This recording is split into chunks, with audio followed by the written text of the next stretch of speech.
students, you know, in the last lecture we have discussed the phenomena of interference of light, and in order to prove the interference of light, Young's was a scientist.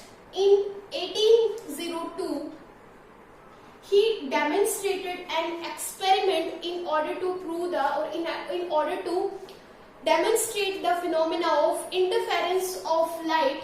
Young's was a scientist. He did an experiment in 1802 and that experiment was known as Young's double slit experiment. So what was that experiment? First of all, let us understand this demonstration of the experiment, or we can say experimental study. Let's do it first. Here you can see that S is a narrow slit. Here this is an opening.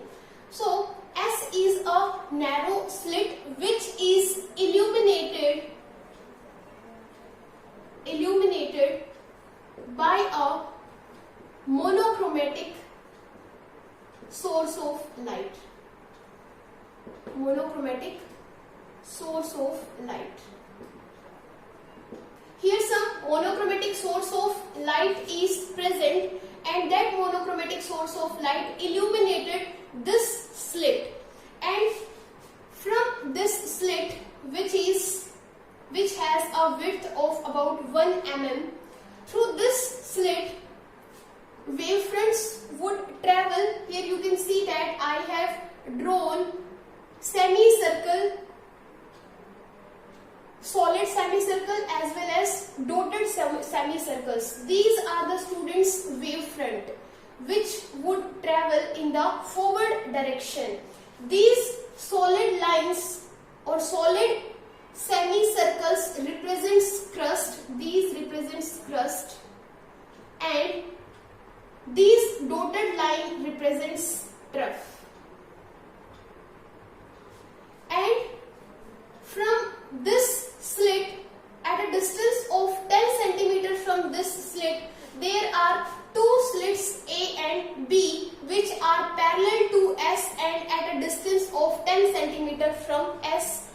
So when the disturbance travel in forward direction from this monochromatic source, and when the disturbance reaches at slit A and B,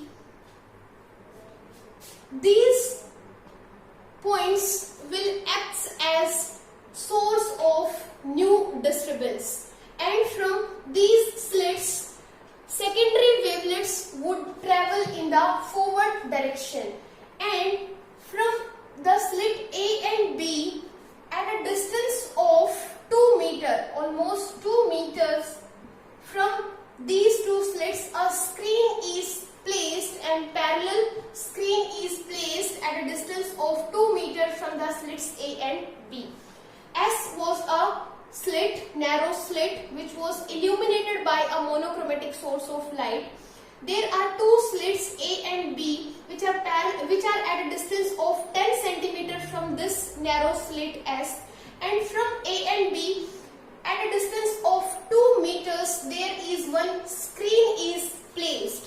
So when the disturbance from the narrow slit reaches to slit A and B, these will act as a source of new disturbance, and you know, from the source of new disturbance wavefronts, or you can say secondary wavelets, would travel. So from this slit secondary wavefronts would travel in the form of crust and trough. Here you can see that from A I have drawn a solid line by black marker. This is crust. Again trough, so a red dotted line is trough.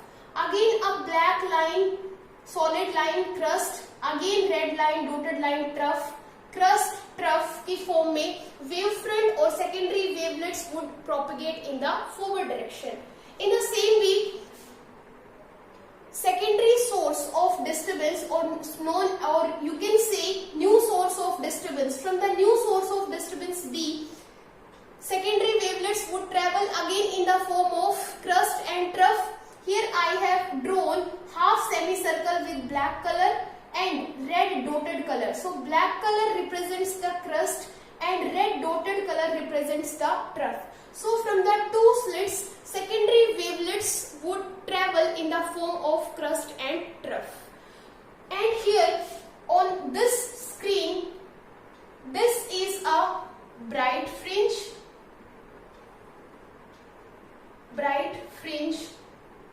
or you can say band,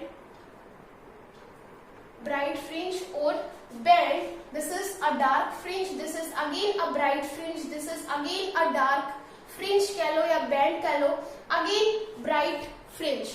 So on the screen, bright and dark fringes appear to be running on this screen. So what is the working? This was the experimental setup. This was the you can say कि experimentally this was done and this appears on the screen. So how does this bright and dark fringes alternate bright and dark? First is bright, then dark, then bright, then dark, again bright, then dark. These alternate bright and dark fringes appear on the screen. So what is the reason behind this? So this phenomena is based on the phenomena of interference. Here you can see that working, I am telling you, S is a narrow slit which is illuminated by a monochromatic source of light. From the source, wavefronts would travel, and when these wavefronts reaches at A and B slit, new source of disturbance would be there, and from the new source of disturbance A and B secondary wavelets would travel.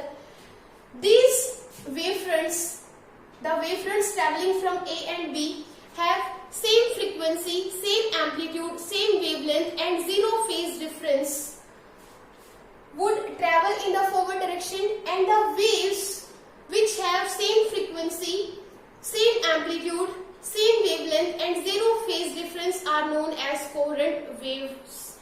Coherent waves बोलते हैं, and ऐसे दो sources को source of disturbance बोल लो, that source of disturbance are known as coherent sources.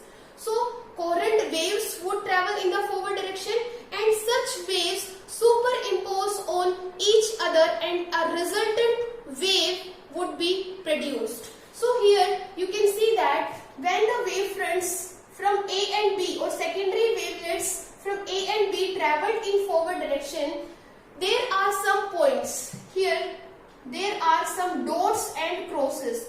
Dots forms bright fringe and cross forms dark fringe. When crust falls on the crust, this is the dot where one crust is crossing or intersecting the other crust. This is the point where crust falls on crust or trough falls on trough. Here you can see that here crust is falling. Crust of one wave is superimposing on the crust of another wave, and the resultant wave has an amplitude, maximum amplitude, and intensity is also maximum. So this is known as bright fringe, bright band, or you can say maximum. So these dots are the points where crust of one wave falls on the crust of another wave, or you can say trough of one wave falls on the trough of another wave. Then a bright fringe is formed, or you can say a bright band is formed, or you can say a maxima is formed, and this is the condition for constructive interference. Constructive interference. And when constructive interference is formed, amplitude is maximum, amplitude of the resultant wave is maximum, and we know that intensity is directly proportional to the amplitude square. So intensity is also maximum. Intensity is also maximum. So dots are the points where either crust of one wave is falling on the crust of another wave, or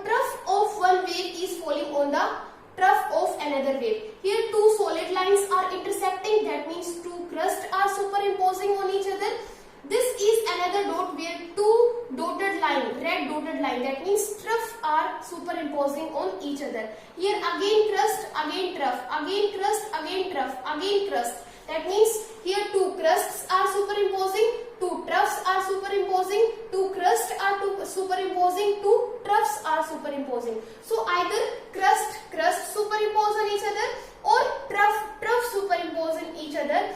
Those points, at these points we will get constructive interference and amplitude of the resultant wave is maximum and intensity is also maximum. So when I will join all these dots, I would get a bright fringe on the screen running parallel to the slit, with length of the slit. Here there are some cross.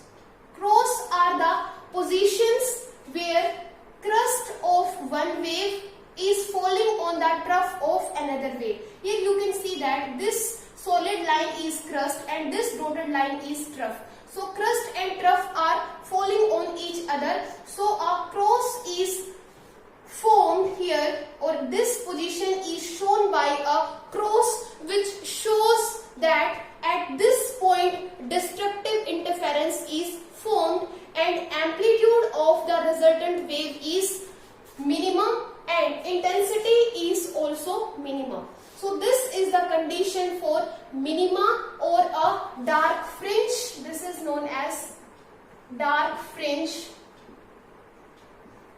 band, dark band, or we can say minimum.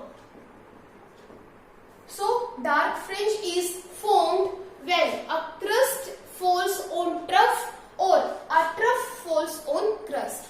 Again there are some dots, and when we join these dots we again get a bright fringe on the screen. Again dark fringe, again bright fringe.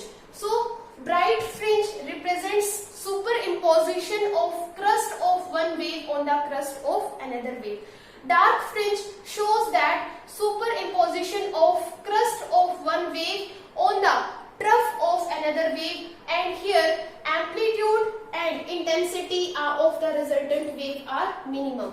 Again bright, that means either crust or trough. So in this way alternate bright and dark fringes appear to be running on the screen. If I cover one of the slits, so these fringes will disappear from the screen because interference pattern would be disturbed. So this is the Young's double slit experiment, which shows the superimposition of two waves whose frequency is same, amplitude is same, wavelength is same, and those waves has also have zero phase difference. So this was the experiment done by scientist Young's, and that experiment was known as Young's double slit experiment because there were two slits A and B. That's why Young's double slit experiment, which demonstrated the phenomena of interference. So this was all about the Young's double slit experiment. Now we will understand the concept of conditions for constructive and destructive